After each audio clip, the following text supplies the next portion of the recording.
Welcome back. We're working on a sea monster stiletto dagger, and the reason I want to take on this project is for the intricate carved handle that we need to make, because I want to learn about carving in solid metal. We took inspiration from this book of the Wallace collection and found this gorgeous example of a 16th century multi-tool handle with carved sea monsters. My carving experience is extremely limited and has proven to be a huge challenge, as carving is a subtractive process where you effectively need to decide exactly what shouldn't be there, exactly what should be there, and remove what shouldn't be there without removing a thing that should be there. We've already had one catastrophic failure. I certainly hope we don't make another, as what we're working on now is extremely challenging. We need to carve some beautiful 3D scales onto this thing. I'm gonna need every ounce of luck I can get. Today's episode is sponsored by ShipStation, and you can get 60 days of their shipping platform for free by going to shipstation.com and typing in code FORGE after hitting the microphone.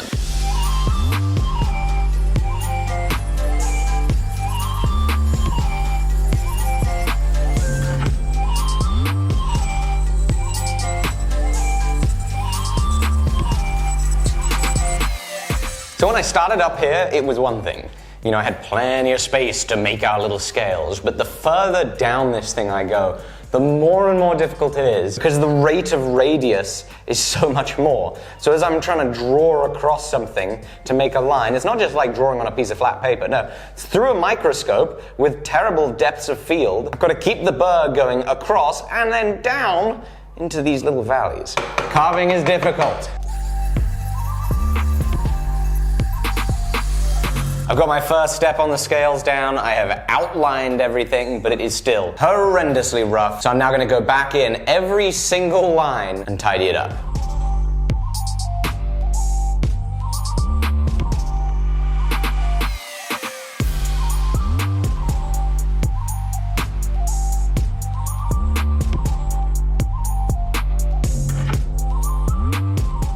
So we now have deepened grooves around every single scale. So I want to demonstrate how I'm visualizing making these look 3D is going to go. So now imagine here on the drawing we have one row of scales, and then we cut a cross section that is in this wavy line, so it's at the peak of scales even though they're offset. And then we look sideways at it, you'll see we have our grooves cut.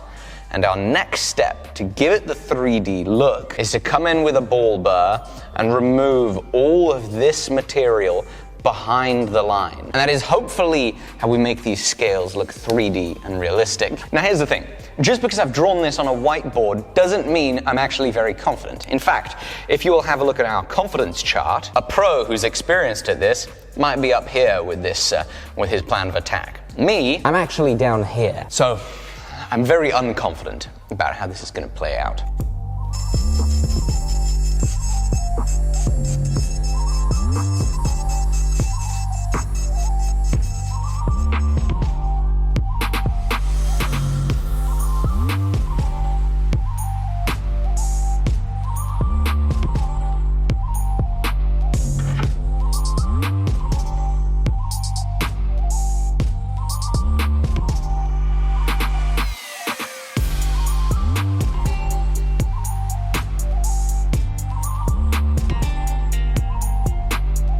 So here's the thing, it started to look good, and then now it looks like trash.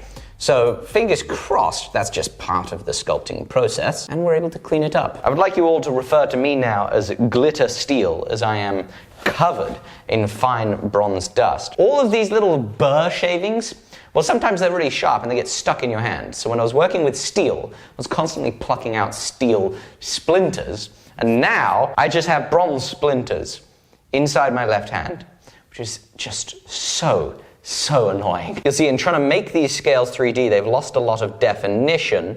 So what we're gonna have to do is what we've done on this side. We're gonna have to come in with a smaller burr and then undercut every single one of these scales to get the definition they need again.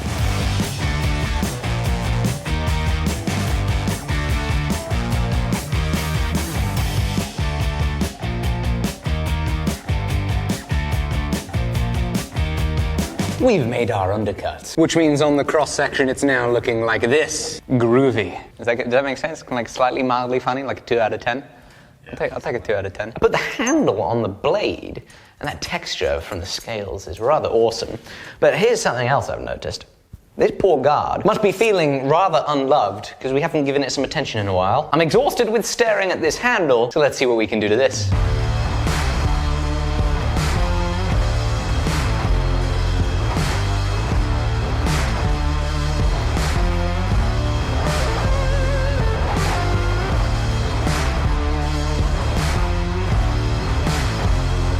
We've done some roughing in. I'm now going to peen over the top of the guard face to close up this gap.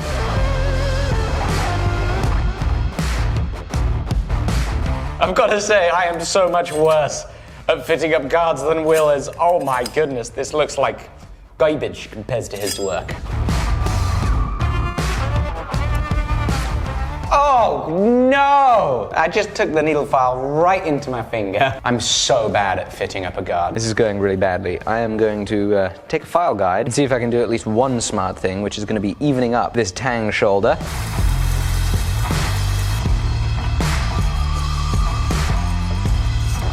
Still looks like trash.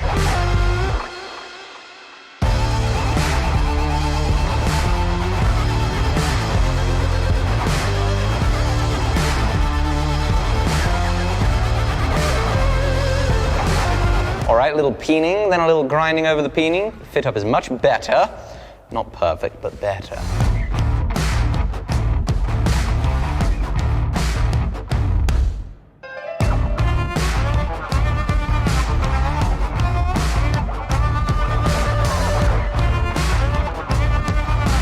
So what I've been doing is working on the quillins of the guard, and I've made ourselves a little groove in here. And then, once that was established, we began grinding and filing down a taper in this plane. And now that that's set, we no longer need this center scribe line, so we're going to begin grinding and filing a taper here.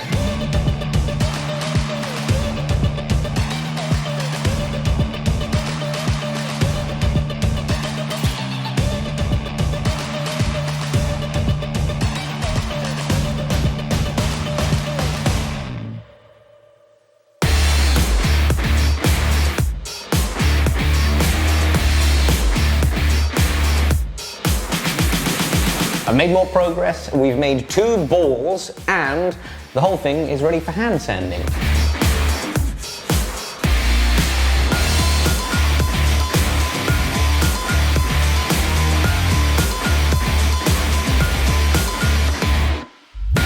Right, we're going to do a little surface finishing. And we're also going to use it as an opportunity to put our touch mark on it.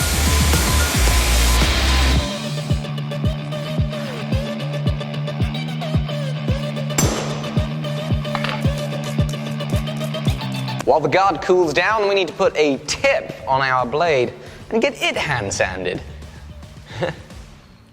Hand sanding.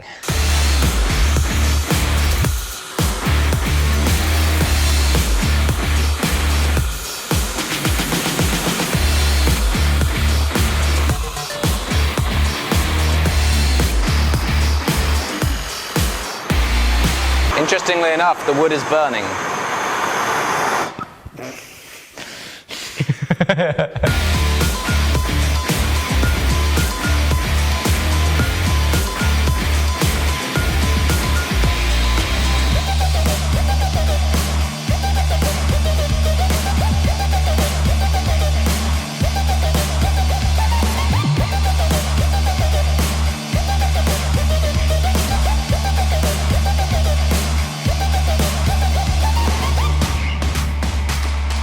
This is scary.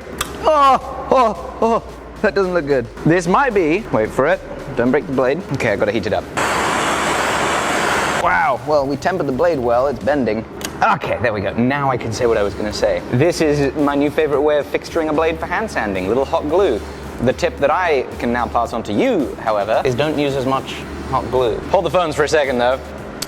Yeah, that's a problem. Oh, it peels off pretty easy. Oh, if I would have put some tape on it, this wouldn't have been an issue. I thought I was done, but I've found scratches.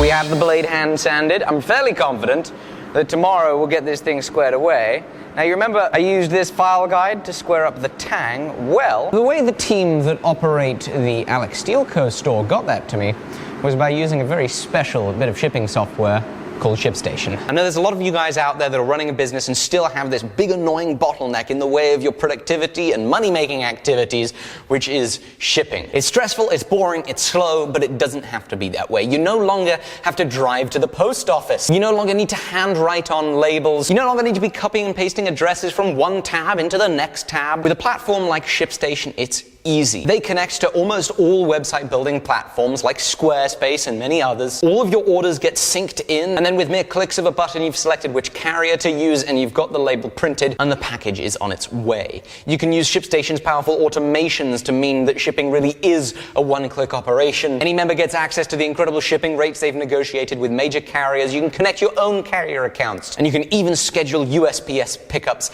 in-app. I implore my fellow business owners, please get yourself trying ShipStation. You'll be able to get 60 days of it for free when you go to ShipStation.com and you type in code FORGE after hitting the microphone. Not only is it going to help support our channel, but you are going to reduce so dramatically one of these huge pain points for your business that is shipping. So please check them out. Thank you all for watching. Bye-bye.